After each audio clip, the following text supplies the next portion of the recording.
तो बच्चों आज हम लोग पीएच मान का एक ऐसा ट्रिक सीखेंगे जिसके माध्यम से आप आसानी से पीएच मान को याद कर सकते हो। बच्चों अगर आप इस वीडियो को अंत तक देख लेते हैं तो आपको आज से ही पीएच मान याद करने का झंझट यहीं पे खत्म हो जाएगा। बच्चों हम लोग आसानी शब्दों में पीएच मान को क्या करेंगे, किसी भी तरल पदार्थ के पीएच मान इस वीडियो के माध्यम से याद रख सकते हैं। आपको करना क्या है बच्चों, ये जितने भी तरल पदार्थ दिया गया है इसका पीएच मान आप आसानी से याद कर सकते हो।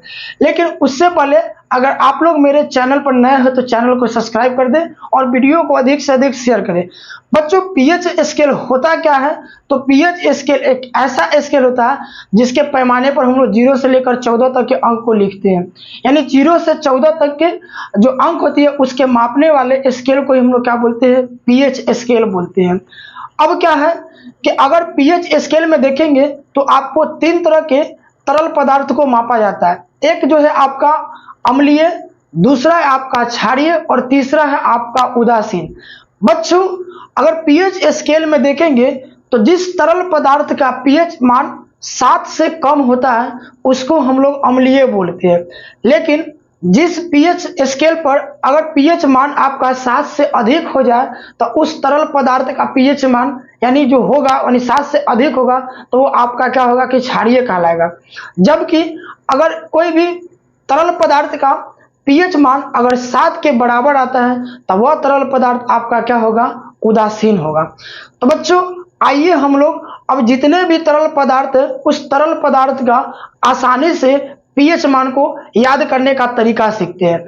तो बच्चों देखेंगे तो सबसे पहले आपका नींबू रस है, यानी आप देखेंगे तो नींबू रस दो छोटे छोटे शब्दों से मिलकर बना हुआ है। तो आप कह सकते हैं कि 2 छोटे छोटे शब्द हैं तो उसी का 2 छोटे छोटे शब्द को हम लोग क्या कर लेंगे, 2.2 लिख लेंगे तो नींबू रस का पीएच मान निकल के आ जाएगा। बच्चों उसी प्रकार देखेंगे तो सिरका, अब गिनेंगे कि सिरका में कितने वर्ड है, यानी सिरका को अगर देखते हैं तो 1 2 3 यानी 3 वर्ड है, यानी सिरका 3 वर्ड से मिलकर बना हुआ है।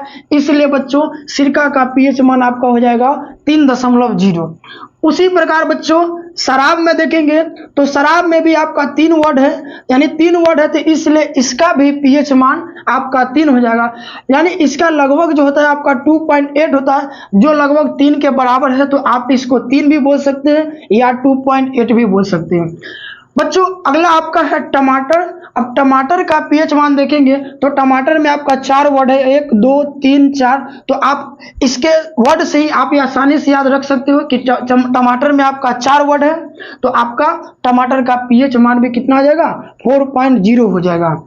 उसी प्रकार देखेंगे बच्चों अमरूद में, तो अमरूद में भी आपका 4 वर्ड है, यानी 1 2 3 4 यानी 4 वर्ड है। तो इसके वर्ड से ही आप क्या कर सकते हो कि इसके पीएच मान को याद रख सकते हो, यानी इसका पीएच मान हो जाएगा बच्चों 4.0। दूसरी तरफ देखेंगे तो यहाँ पे एक और जो है तरल पदार्थ है जिसका नाम है सोडा। अब सोडा के बच्चों हम लोग हिंदी वर्ड नहीं देखेंगे, सोडा को हम लोग इंग्लिश में लिखेंगे तो SODA। अब यहाँ भी देखेंगे तो आपका सोडा जो है 4 अंक यानी 4 शब्दों से मिलकर बना हुआ है, 4 वर्ड से मिलकर बना हुआ है। तो सोडा का भी पीएच मान 4.0 हो जाएगा। उसी प्रकार दही को देखेंगे तो दही का भी हम लोग हिंदी वर्ड नहीं लिखेंगे, दही का आप इंग्लिश वर्ड देखेंगे तो इंग्लिश में दही को क्या लिखा गया है, DAHI, यानी दही लिखने के बाद आपका जो है 4 वर्ड का यूज हुआ है। तो इस तरह से आप कह सकते हो कि दही का भी पीएच मान कितना हो जाएगा बच्चों, 4 हो जाएगा। यानी आप इसके वर्ड से ही इसके पीएच मान को आसानी से याद रख सकते हो। उसी प्रकार अंडे की सफेदी को देखेंगे, जो अंडे के ऊपर रहता है बच्चों, जो छिलका जिसको हम लोग कहते हैं, उसके सफेदी को अगर पीएच मान देखेंगे तो यहाँ पे इंग्लिश में देखेंगे तो अंडे के सफेदी का हो जाएगा एग व्हाइट। अब देखेंगे तो एग में आपका 3 वर्ड है और व्हाइट में आपका टोटल 5 वर्ड है। देख लेंगे WHITE, तो इधर 5 वर्ड और EGG एग में 3 वर्ड। तो टोटल वर्ड को काउंट करेंगे बच्चों तो 8 वर्ड आता है, यानी अंडे की सफेदी का पीएच मान आपका 8.0 हो जाएगा। उसी प्रकार बच्चों सागर जल देखेंगे तो सागर जल भी आपका इंग्लिश वर्ड ही देखेंगे। तो इंग्लिश वर्ड में देखेंगे तो आपका ये भी जो 8 अक्षरों से मिलकर बना हुआ है, यानी 8 वर्ड से मिलकर बना हुआ है। जैसे सी वाटर, तो सी में आपका 3 वर्ड है, वाटर में आपका 5 वर्ड है और टोटल को आप ऐड करते हैं यानी जोड़ते हैं तो टोटल आपका 8 वर्ड पूर जाता है। तो इस तरह से आप याद रख सकते हो कि सी वाटर यानी सागर जल का पीएच मान 8.0 यानी 8.0 हो जाएगा। अब बच्चों हम लोग मानव मूत्र की बात करते हैं तो मूत्र को इंग्लिश में हम लोग यूरिनल कहते हैं। यानी यूरिनल का मतलब होता है आपका कि यहाँ भी देखेंगे तो 6 वर्ड, यानी इसको हम लोग मूत्र को यूरिनल कहते हैं। यानी यहाँ से आप वर्ड काउंट करेंगे तो आपका 6 हो जाएगा, जैसे URINA, तो यहाँ भी 6 वर्ड है, यानी मूत्र का भी पीएच मान कितना हो जाएगा आपका 6.0 हो जाएगा। अब बच्चों अब रक्त को देखेंगे तो रक्त में क्या है कि जब भी आप डॉक्टर के यहाँ जाते हैं तो वो आपका चीर फाड़ करता है, यानी चीर फाड़ करने का मतलब हुआ कि 4 से चीर और 4 से 4। अब यहाँ से जितने भी पीएच स्केल देखेंगे तो सब 7 से अधिक और 7 के बराबर होता है।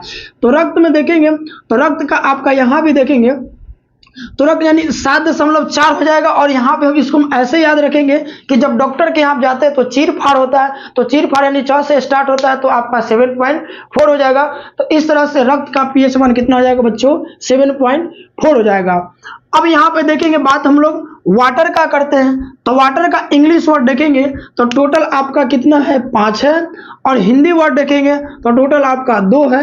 यानी हिंदी में पानी और इंग्लिश में वाटर मिला के अगर टोटल वर्ड को काउंट करेंगे तो बच्चों आपका आ जाएगा 7.0। तो पानी का पीएच मान यानी वाटर का पीएच मान हो जाएगा 7.0।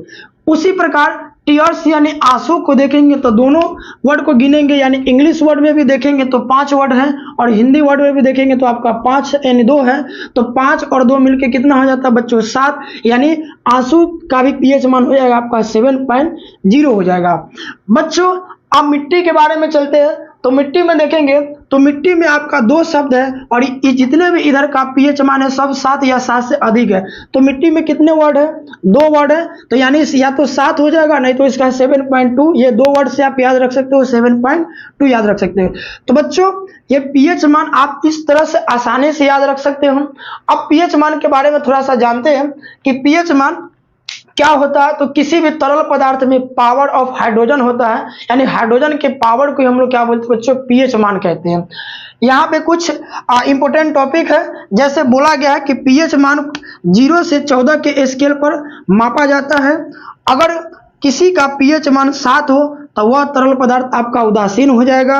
अगर किसी भी तरल पदार्थ का पीएच मान 7 से अधिक हो यानी पीएच ग्रेटर देन 7 हो तो वह पदार्थ आपका क्या होगा क्षारीय हो जाएगा। और किसी भी तरल पदार्थ का पीएच स्केल पर लेस देन 7 हो तो वह तरल पदार्थ क्या हो जाएगा अम्लीय हो जाएगा। तो बच्चों ऐसे ही इजी ट्रिक के लिए आप मेरे चैनल पर बने रहें और चैनल को सब्सक्राइब करें, वीडियो को अधिक से अधिक शेयर करें। मिलते हैं हम लोग नेक्स्ट वीडियो में, तब तक के लिए जय हिंद।